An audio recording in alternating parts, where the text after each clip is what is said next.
The resurrection. After Christ was crucified, and the report came to Sanhedrin that the tomb was empty, the temple authorities spread the story that the apostles had stolen the body while the guards were asleep.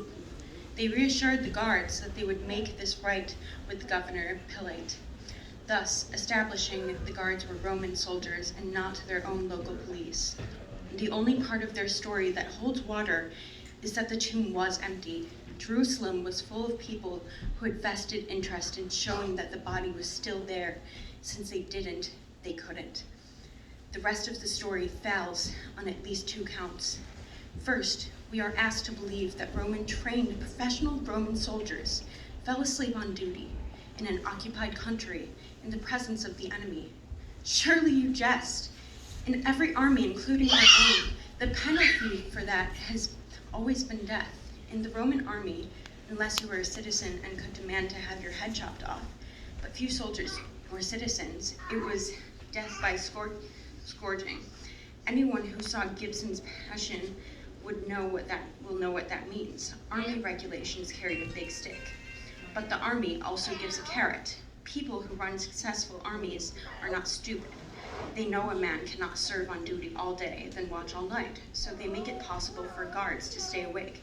Pilate is quoted on saying, "You have a guard," but later there are references to the guards plural. The obvious conclusion that he sent at least the minimum any officer would, a corporal's guard. This is 4 men, one of them corporal in command.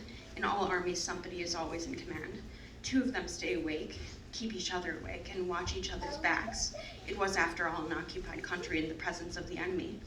While the other 2 sleep, every couple of hours they switched places. In a place as dangerous as this first century Jerusalem, Pilate probably sent a lot more than just 4.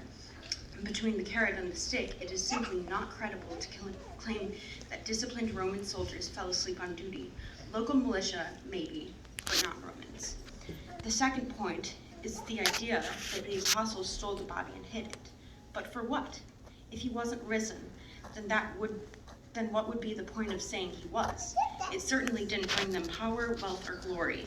Church leaders weren't respected until centuries later, after the persecutions ended. All the apostles gained was grief and horrible deaths. James got off easily. He was stoned to death. All the others were tortured. The Romans were good at that.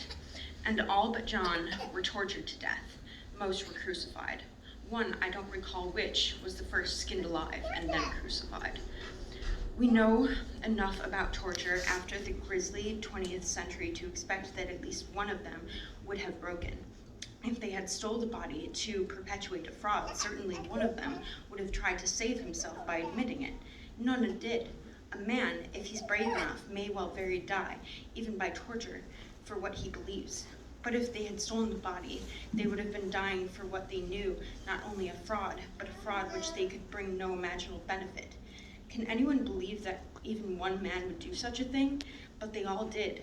All 11 died proclaiming, "He is risen." If the guards didn't fall asleep and the apostles didn't steal the body, then what did happen? The only answer is, "He is risen." And he said, "I rest my case." Good.